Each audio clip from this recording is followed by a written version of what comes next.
అడుగుతున్నారు EWS certificate కావాలంటే ఏం చేయాలి అని.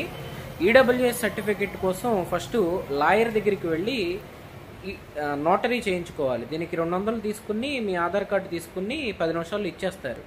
అనంతరం మీ ఊరు మీ సేవకి వెళ్ళి ఈడబ్ల్యూఎస్ సర్టిఫికేట్ కావాలని చెప్పి లాయరు ఇచ్చిన notary, Aadhaar card, ration card, మీరు ఏ క్యాస్ట్ ఆ క్యాస్ట్ సర్టిఫికెట్, లేదా మీ ఇంట్లో ఎవరిదైనా కానీ మీ నాన్నదో మీ అమ్మదో క్యాస్ట్ సర్టిఫికెట్ ఉంటే అది ఇస్తే, ఒక ఫోటో ఇస్తే మీకు 200 తీసుకుని అప్లై చేసేసి మీకు ఒక 4-5 పేజీలు ఫామ్ ఇస్తారు.